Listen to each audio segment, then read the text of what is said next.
Welcome, guys, to the Inner Warrior podcast. It's so good to see you. I have an amazing woman with me today, Leslie Peters. I have had the honor and the privilege to know Leslie for a few months now. We've been on the journey of coaching together, and we've both seen each other grow in magnificent and not unexpected ways, because quite honestly, we're both completely fabulous. Leslie, welcome to the show. Well, thank you, Henry. How are you? You are fabulous, my man. You are so fabulous. Oh, How are you doing today? I'm very good. Thank you for asking. How are you? I'm just ducky. I'm doing great. Oh, you have such a lovely voice. And you do too. You know that accent. I actually said to someone, I wonder if I could fake it because I could listen to you all day. And I did tell you when I was on my road trip that I had one episode of your podcast downloaded and one of Jake Ballantyne's. And I had no service and no phone. So for 8 hours, I listened to 2 episodes, one of yours and one of Jake's. And I could tell you, I could listen to your voice for another 8 after that. It was so soothing. Tell me, what does being a woman mean to you today? The same thing it has my whole life, actually. No boundaries. Just, I had a dad who was very sexist and he talked at women and to men, and I was always kind of the rebellious kind, so it just made me even more determined to do everything he thought a woman couldn't nor shouldn't do. So being a woman to me just means no boundaries, like just we have the empathy and that sensitive side, but we also have a strong side too. So there are no limits outside ourselves. There are no limits. One of the impressions that I get from you, and correct me if I'm wrong, is that you have a pretty strong rebellious spirit, born out of wanting to do things your own way and not listening to the bullshit that you've heard. Is that correct?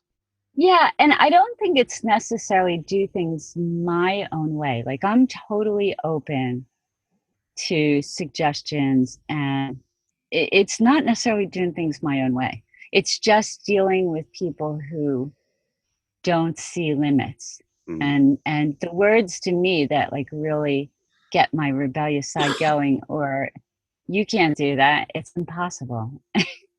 or you're not supposed to do that. Well, then that just goes, yeah, okay, we're gonna do that. Yeah. Just watch me. I'm gonna swear and be like, fuck you.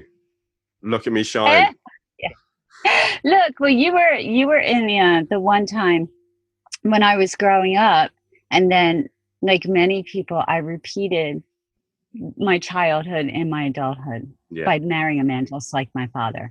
And so I was always told that they said horrible things on a daily basis, and things like you're dumb, you're stupid, you're crazy, you'll always be alone, all these, the whole list of things that no one should say to anyone. And I swear part of that is why one of the reasons I stayed so strong and resilient. And I was just like, really? Watch me. Go ahead. You think I'm stupid? So that's what I said in this whole process of self-development. At times when I would get stuck and everyone's cheering me on. And I think I mentioned to you one time, like, I think I need some negativity. Tell me I can't do this. I'm stupid, because that'll propel me further. But I am rebellious. I just don't like boundaries. I don't like being in a box. I don't like boxes. I like to work with people who are willing to think outside that box and not just to see everything as a black and white. And I don't mean race. I just mean, one way or the other. The colors of existence and purpose and life. Yeah. It was funny. I was kind of always that way. I had that spirit when I was younger. And I realized now, after going through all years personal development, my dad had I believe he had the same kind of spirit when he was younger, and he had this huge, amazing career ahead of him, and then got into gambling, and he kind of threw everything away. And I think now that looking back, that I reminded him so much of him. And he didn't like it because I was just a constant reminder of Mm. what he was. And I It's, think that's where all the negative, the putting down, you know, I think he put me down to make himself feel better because I know he loved me. That was yeah. never a question. I think it's Um, easy when someone like our primary caregiver hasn't. I mean, I'm just going to take a risk here and say that your father didn't do the emotional work.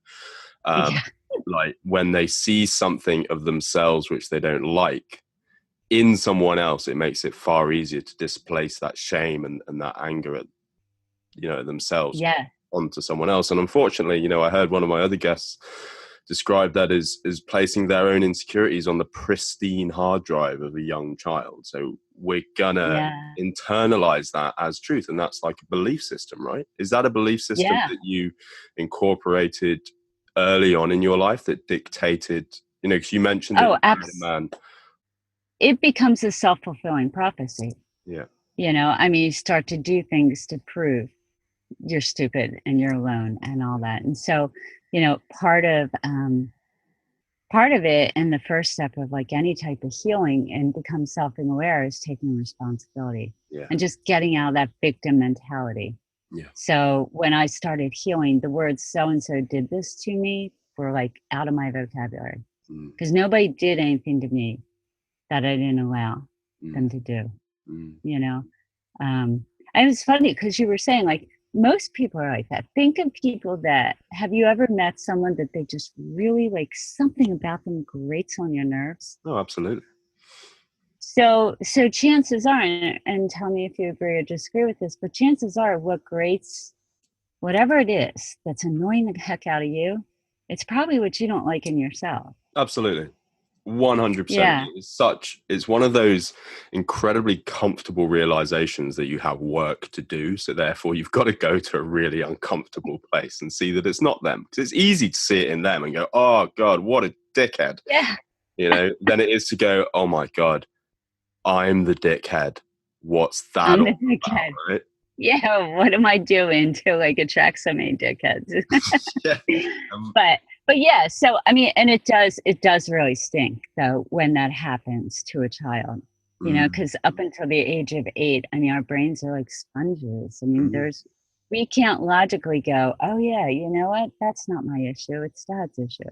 mm, Um, and so that is the sad part. That a lot of parents are just like my dad. His childhood was horrendous. So he mm, was just a big kid emotionally.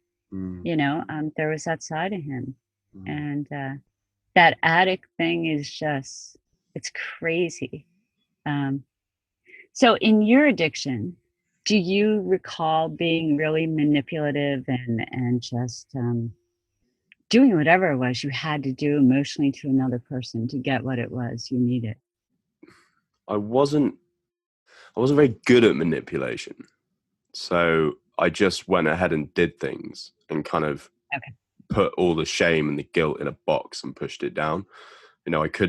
I couldn't use Jedi mind trick, addiction mind tricks to get what I wanted. Yeah. Yeah. See, I was with the pros. It was my dad, and it doesn't matter what you're addicted to. It's just, you know, that manipulation and gaslighting. And I mean, gaslighting is people trying to make you think you're crazy when you're not, you know, and telling you absolute not truth. But then my ex was amazing at it. He was an alcoholic and made the greatest salesman ever because he Yeah. could the manipulate. I mean, manipulation can be used for good too. No, yeah, Um, but manipulation is often it understood as a negative thing, but being kind to someone is a form of manipulation. You're helping them feel something that they're not aware of, whether you use that for your own ab- gain or not. absolutely, absolutely, yeah. So, I mean, what did you find? Did you, as a child, were you around people who were manipulative or No, addiction? not really. Yeah, It was just all sort of emotionally unavailable. So I didn't get the nourishment that I needed. Kind of I don't know whether I was born without a moral compass, but I certainly didn't have one. And I think I ignored everything that I thought my parents were saying. Like my parents saying, this is good, this is bad. But I kind of ignored that because it all came down to one selfless want, was that I wanted to get high and cover up the void of emotion that I just couldn't deal with. Yeah. So what, what allowed you to get clean and be able to deal with that, being comfortable with really uncomfortable feelings? Being courageous.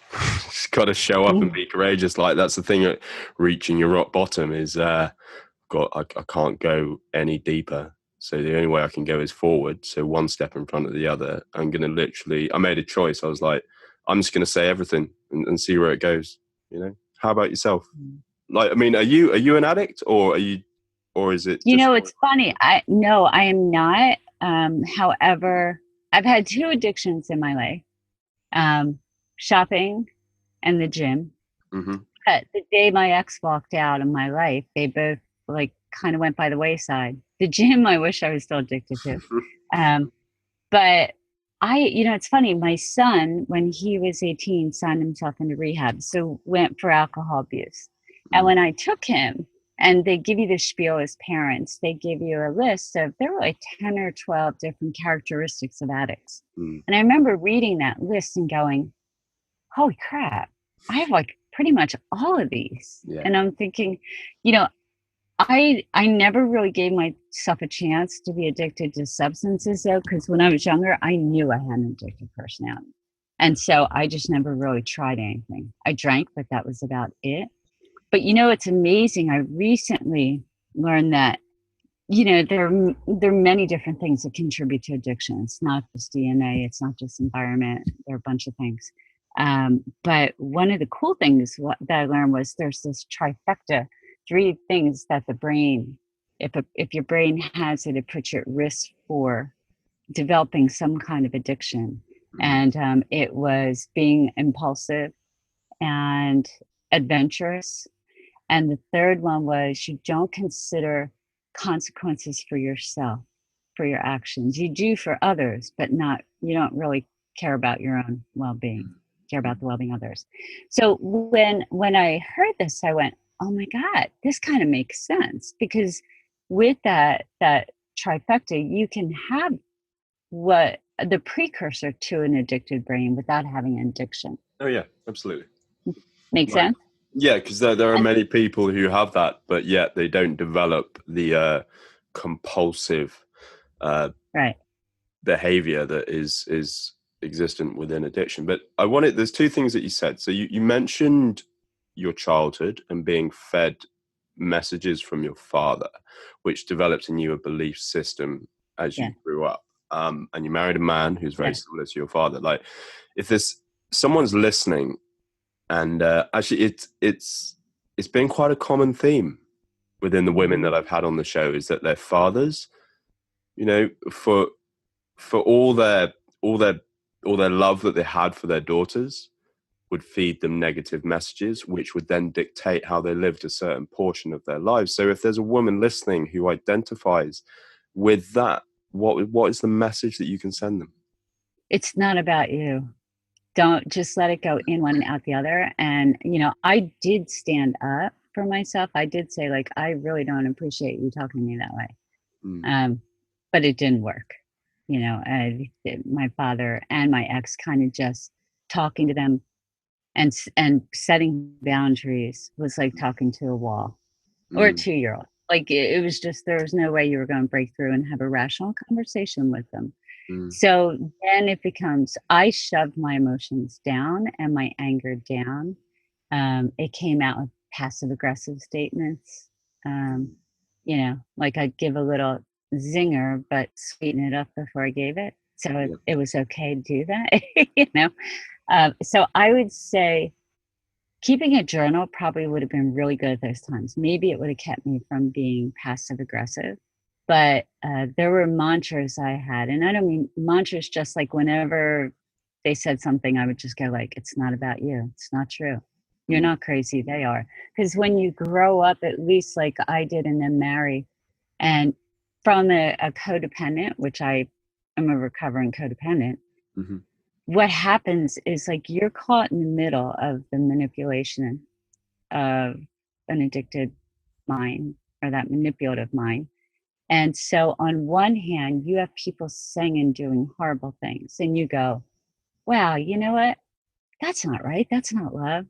But on the other hand, they bend over backwards to do whatever you want. Like if I called my dad or my ex back then and said at 4 a.m, "Can you get me a cup of coffee at the store?" They would.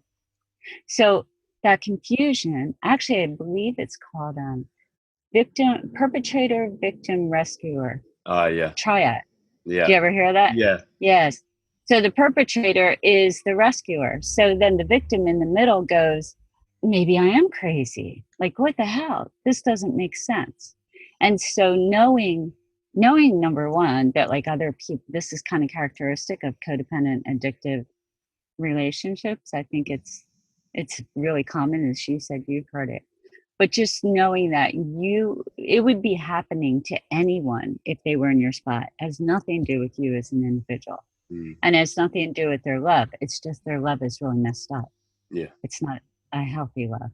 Yeah. That's really, I feel like there's a lot of value in that, as a way to change your thing. Because really, the one thing that we only have control over is the way we thought, or the way we think. Someone once said something to me. It's like, you don't have control over the first thought, but you've got control over the second. And your Yeah. thoughts create a belief system. What I hear from you is saying that center it like in your own experience and remove the others involved away from it. Is that right? Yeah. Yeah, that is. And just don't shove the anger down. Yeah. That's probably what hurt me the most, is not feeling safe. I remember it was so funny. I found that I would always, because you know me, you can't shut me up, right? Like if I have something to say, I have to Oh, say it. absolutely. Yeah. So what I did with my dad and my ex is I would say it, but I'd kind of say it under my breath, which is why I think I talk so low, because I'd say stuff all the time, but I really didn't want them to hear it because I didn't feel like being ridiculed for what I was saying. But I had to say it. And so, one of the keys, and maybe women or men out there who are in the same situation I was, take a look at your speaking. I realized in the last relationship I was in, which was a healthy love, but an unhealthy situation, Right. when that person started to shut down emotionally and I felt uncomfortable, I found myself starting to mumble. Like he would say to me, "I can't hear you, you're mumbling." And I went, "Oh my God, that's a clue. I got to get it out." Or I need to I'm not feeling safe right now. So I'm mumbling. When you go through personal development, at least I did, I'm, and this is true addict characters, all or nothing. It's either I'm not doing it at all or I'm giving it like 200%. Absolutely. Right? Sound familiar? Absolutely. Yeah. Okay. Yeah. Balance is a dirty word. It's a word I have no clue the meaning of. But so when I started personal development, I mean, I went from doing no boundaries to like uber boundaries that were ridiculous, right? There's that period. And my dad at that point, and I went, okay, I'm not tolerating any toxic people anymore. And I went, I'm going to cut them all out. Now, it was only two people, my dad and his sister. But my dad, at one point, like a year before he died, came into my house, and he had never really cursed at me, though. He came in and there was something that happened, and he looks at me and goes, "You're effing stupid. You're so effing stupid. You've always been effing." And I just looked at him. I went, "Get out of my house. Get out. Go. And don't come back until you apologize." And so when I'd see him, I'd say, "Do you have anything to say to me?" And he'd be like, "Nope." And moral of the story is he died a year later. And I did keep that boundary, but I don't know if that made me feel any better, because at the end of it, he dies. I get healthier more and more. I did set a boundary that he couldn't come live with me because I told him I needed to be emotionally strong, and he made me weak, or what he said didn't make me weak, but you know what I'm saying? Yeah, I know what you mean. But anyhow, at the end of the day, he was just a really hurt guy. So I almost feel bad now. I'm like wishing they were still alive because I could handle it so much better now that I'm healed and healthy. Yep. I could see it as his pain, not as his anger. Yeah. I think that takes I don't know if you resonate with this, but when we do the work ourselves, we can differentiate between the pain and how that creates the anger. And then in the same way that projection works unhealthily, of like seeing something that we're not comfortable with and we put it on someone else, when we do the work, we're able to recognize that in someone else. And that's when we can find compassion. And ultimately, that's when we can forgive and we can accept our part in it and their part in it, and then separate us from that and see ourselves. And when I say see ourselves, is see ourselves, emotionally, physically, spiritually. I had no problem throughout my whole life. I mean, I was my own worst enemy, and probably still am. I've gotten less of my own worst. I've gotten more of my friend and less of my enemy. But there are times I'm still my own worst enemy. Yeah. So I had no problem owning my stuff. I've always done that. Sometimes I may not have seen my stuff to own it, but if I saw it, I owned it. And I recently had a conversation with someone, and it was really eye-opening to me because they don't want to do personal development, and they just would rather be emotionally numb, right? And so from this person, the comment was, when we were talking, he hates people who own their stuff.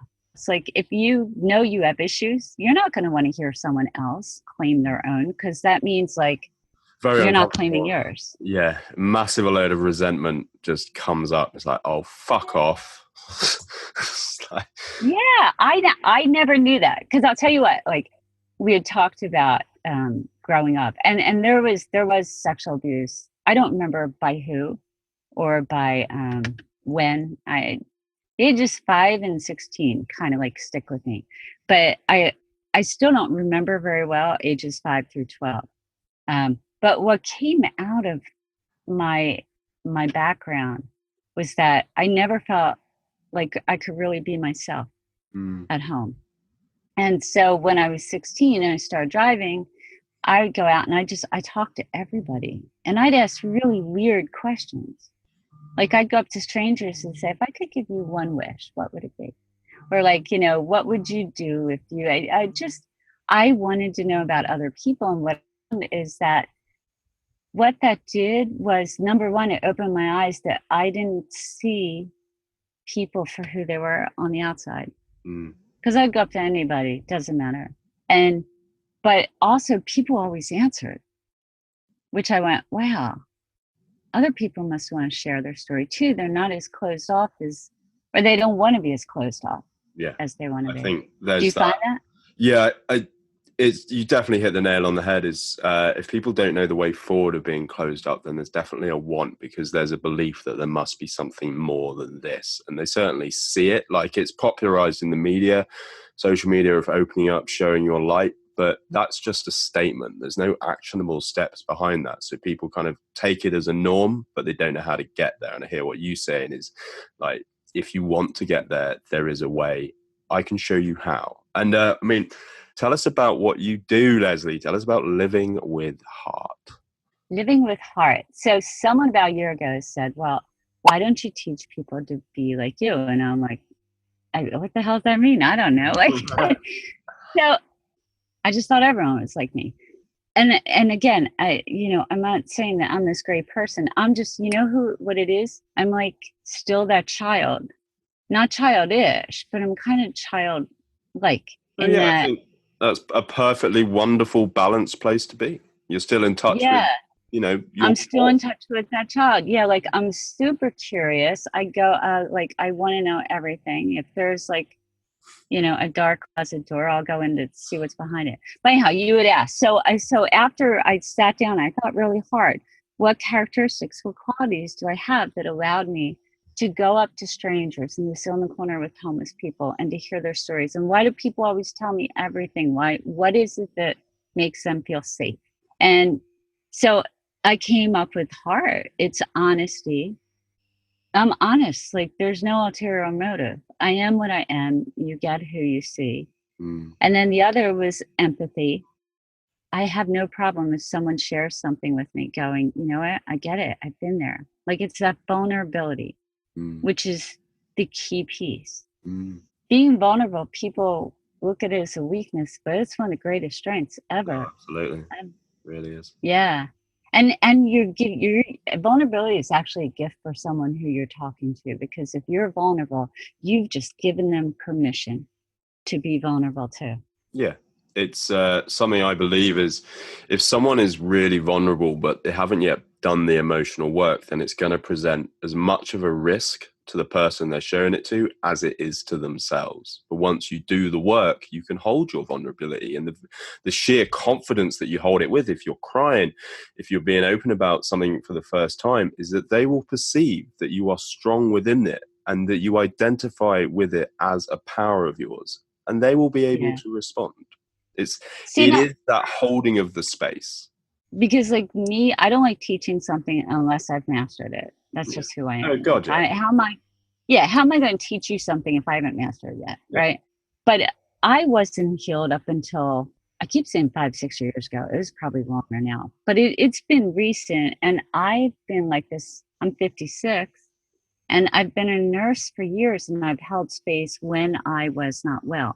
But Mm, I think what happened from probably started in my nursing career is that I didn't consciously admit that or know that my life was not like healthy.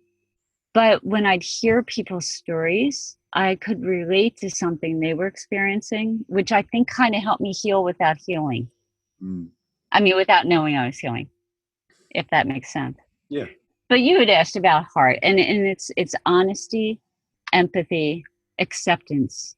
A lot of these kind of blend together. Mm, Um, Relatability is huge.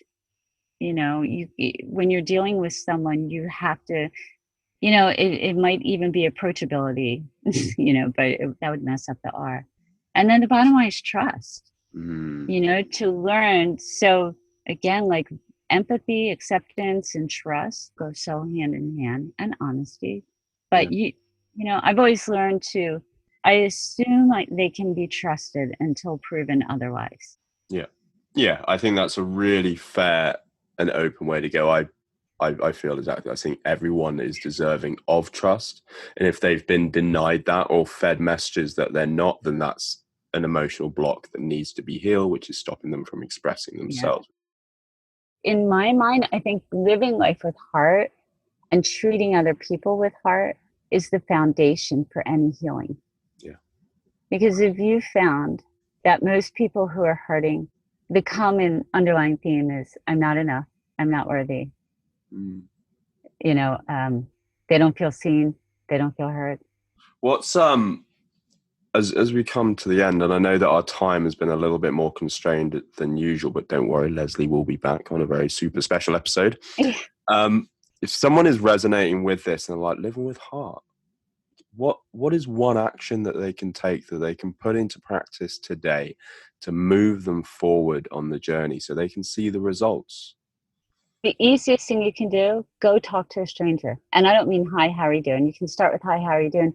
Ask a really bold question. And I guarantee you're going to get an answer. Another thing is hugging people, which if Mm, you're not a huggy person can do, but I use the, Jack Canfield had mentioned a story once. It was a Harvard study, I believe, for hugs. 4 for survival, 8 for maintenance, and 12 for thriving. That's how many hugs you need a day. So if you want to try hugging someone, go up to them. This I do. I go, hey, you know what? I said, you ever listen to this crazy research study? And then I tell them, and everyone always looks shocked. And I say, do you get 12 hugs a day? No. And I said, well, would you like one to work towards your 12? And they're like, sure. I haven't had anyone turn me down yet in all these years, yeah. even without that study. I just found out about that study like a year ago. But talk to somebody, um, start conversation. Little thing is start sharing more about yourself. And if you don't feel safe enough to do it with people that you know, do it with people that you don't know. Mm, Very safe to do that. And another practice that I always did was seeing a piece of me in everyone I'd see. So when you're driving down the street, particularly if you're in an area that like you're out of your comfort zone, people that don't look like you, that you don't think are like you, just take a look at the people in the street corner and try to imagine like what's their life like it. Do they have kids? Do their kids like get good grades, bad grades? Do they have a good marriage? Are they happy? Because by doing that, I did that every day. Every time I see people, I go, how are they like? How's their life like mine? mm. And that just automatically connects Mm. so that you're less fearful of what you don't know, including people. Once you're able to live with heart towards others, you can look at it both ways. For me, I lived with others' heart first, and then I learned how to live with heart for myself. Mm. I think that's true resilience. Like connection to me is resilience. Connection, treating people with heart to me is resilience.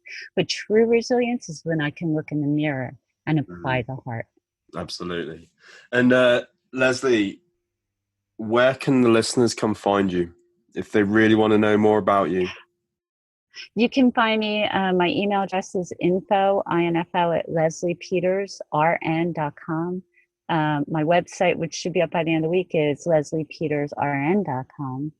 And if you want to give me a call, I'll be more than happy to chat. My phone number is country code 1, area code 610-506-8298. And right now, I'm bringing awareness to everything, the science behind our stories, Mm. and how it's fascinating. And I interview people to help them develop a little self-awareness. I mean, as I think, as anyone can tell from listening to this, that you have a huge amount of, emotional depth and emotional knowledge backed up. We didn't get to talk so much about the science, but I know it's there. And I think everyone who listens can, they know that you're not speaking bullshit.